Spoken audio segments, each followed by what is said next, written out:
undisputed. Good morning, everybody, and welcome to Undisputed Live from Los Angeles. I'm Jen Hale, here with Skip Bayless, Shannon Sharp joining Hi, Jen. How are you? from Atlanta. I'm fabulous. How about yourself? Oh, look who's still hiding from me. He's hiding from me in Atlanta in his little box. Hey, Skip, how I look at the monitor? Am I looking good today? You got that big inflated ego head that's a little larger than usual, but that's okay.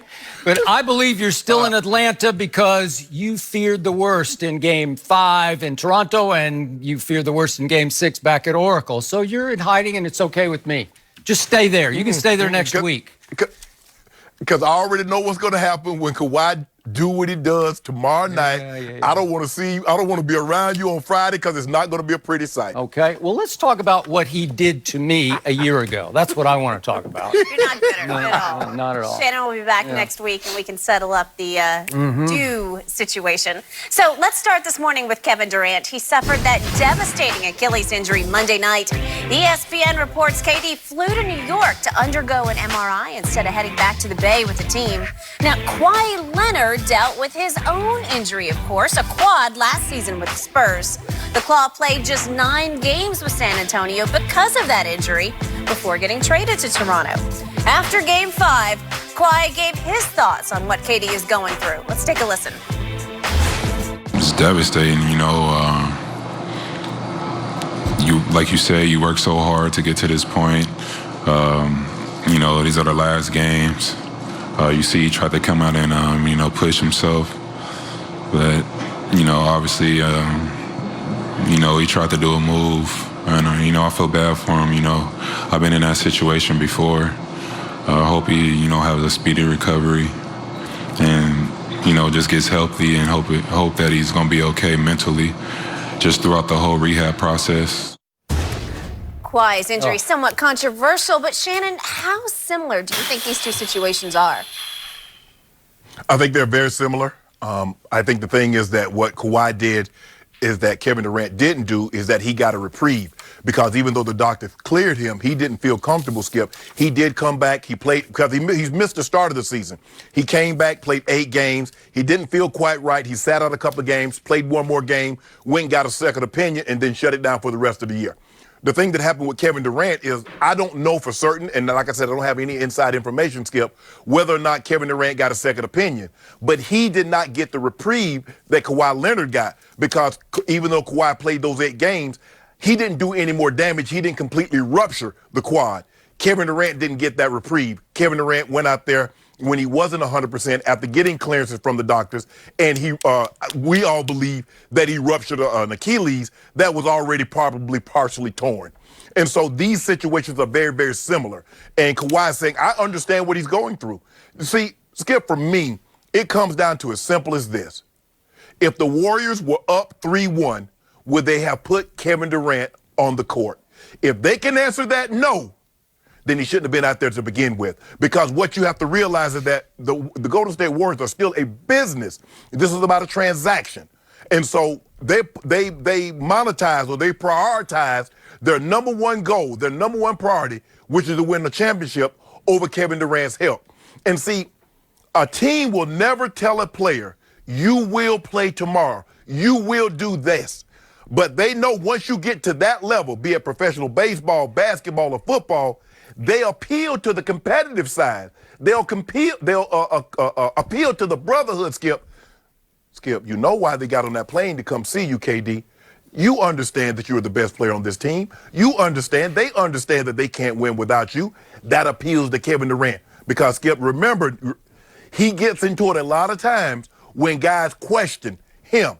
Also, it was reported that some of the executives in that organization, some of the players in that organization, had questioned Kevin Durant. Skip, what causes Kevin Durant to snap back on social media? Was some kid from Iowa or Minnesota says, Kevin, you a sucker.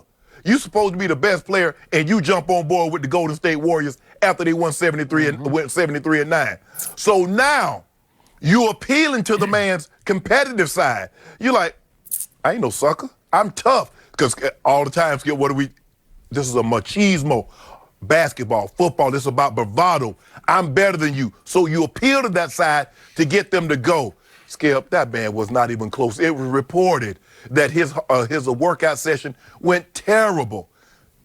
Before I turn over to you, Skip, I dislocated my arm my first year back in Denver. I think it was 2002. I missed about 4.5 weeks. And so they said, okay, I got cleared. The arm felt good.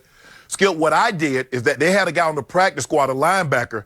We padded it up, and we went out there on Tuesday, which is normally the guy's day off, before I even practiced on Wednesday in order for me to play on Sunday.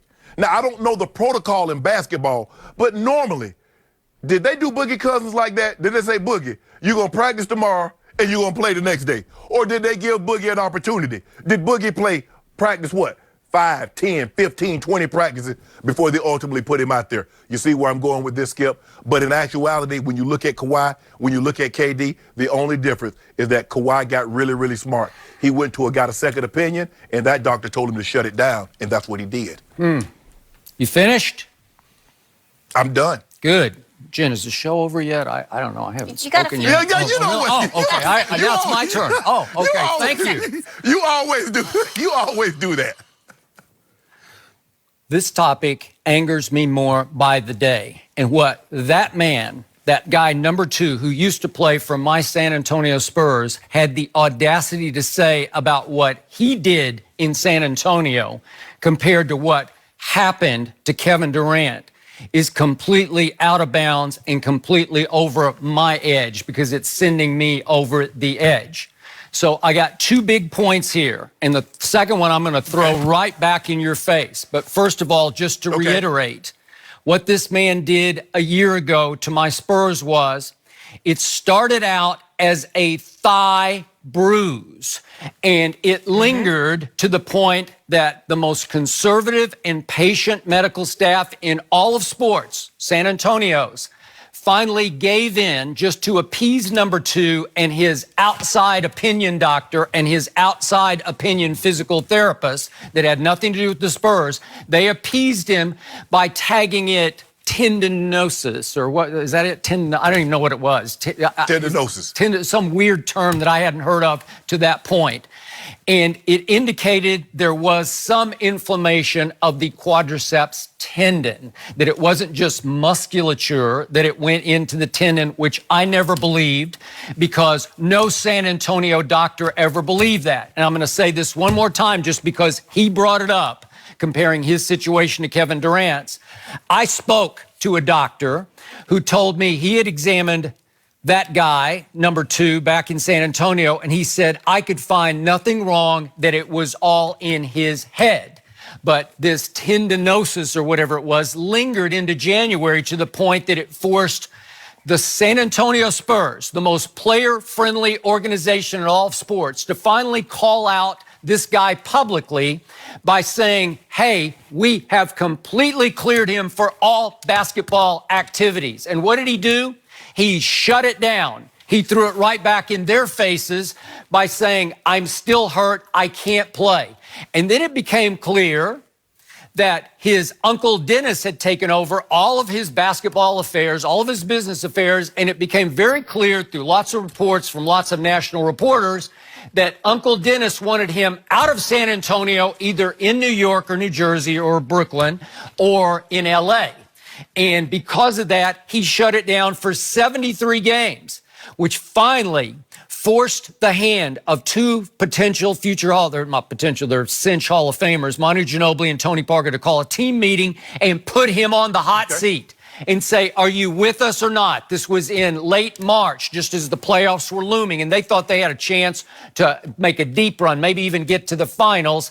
And I'm sure in the meeting he probably said nothing, because he rarely says anything, and they interpreted that as a no.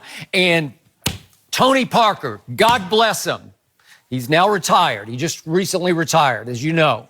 Tony Parker, who has 4 rings. Years ago. What's that? Oh, he retired a couple of years ago? He retired a couple of years ago. He was a finals MVP, and he's got 4 rings, and he made way more fourth-quarter clutch shots than this guy will ever dream of making. Yes, he did. Yes, he did. You have no idea. You never watch my Spurs because you dismiss them as broccoli, and you don't eat broccoli. I eat broccoli every day, chicken and broccoli every day, twice a day. That's what I subsist on. That's what you should do.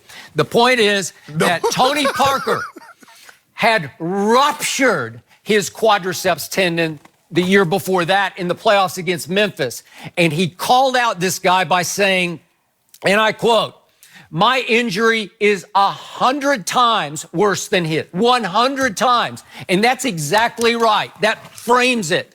The Hall of Famer Tony Parker said, "My injury is 100 times worse than his," and that's all you needed to know. And obviously, that was the final nail in the coffin for that guy in San Antonio. And now he's in Toronto. Go ahead. If you don't mind me asking, the San Antonio Spurs doctors cleared Kawhi.